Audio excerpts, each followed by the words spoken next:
Imagine being born into royalty. A palace of marble, servants at every command, a crown that promises power beyond imagination. But what if that palace was not a home? What if it was a prison?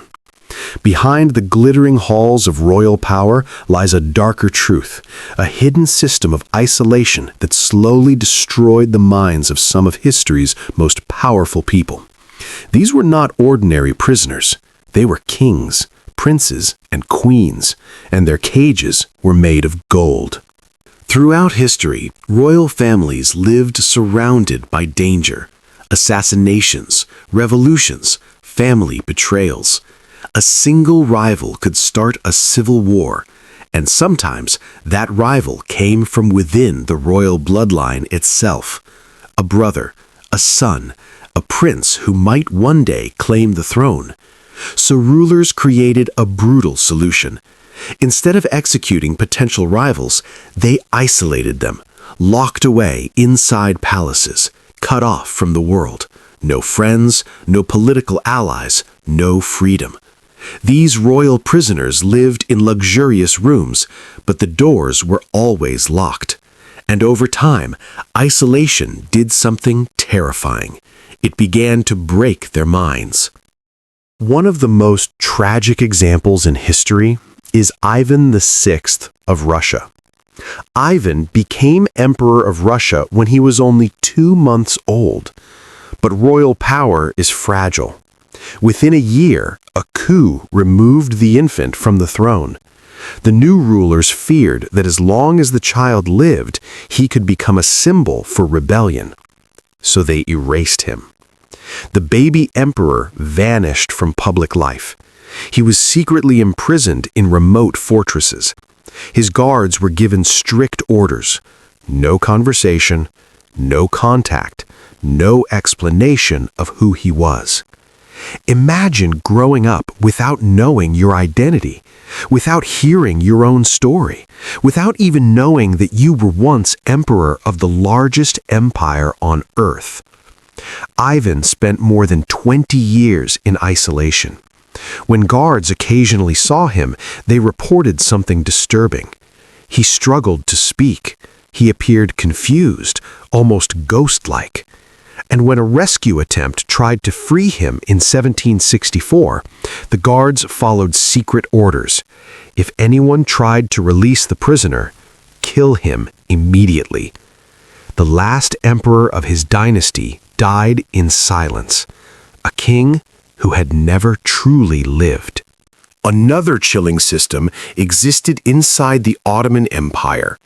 It was known simply as the cage. Inside the imperial palace, princes were locked away in secluded apartments. These rooms were beautiful: rich carpets, silk curtains, golden decorations, but they were still prisons. The princes who lived there had one job: wait. Wait for years, sometimes decades, until fate decided whether they would become sultan or disappear forever. One of the most famous victims of this system was Sultan Ibrahim I. Before becoming ruler, Ibrahim spent years imprisoned inside the palace. During this time, his brothers were executed one by one. Every day, he expected the same fate. Imagine living every night believing executioners might open your door. The psychological pressure was unbearable. When Ibrahim finally became sultan, years of fear had already damaged his mental state. Historical records describe paranoia, emotional instability, strange decisions that confused even his closest advisors. Many historians believe his behavior was not madness, but the result of years spent living inside a royal cage. Royal isolation did not only affect kings and princes. Sometimes it happened to queens as well. One of the most mysterious cases involves Juana I of Castile. History remembers her with a cruel nickname, Juana the Mad. But the truth may be far more complicated. Juana was the legitimate queen of Castile, yet powerful men around her wanted control of the throne. Her husband, Her father, later even her own son, each claimed the same thing, that Juana was mentally unstable, and because of that, she should not rule. Conveniently, this meant others could take power instead. So the queen was confined.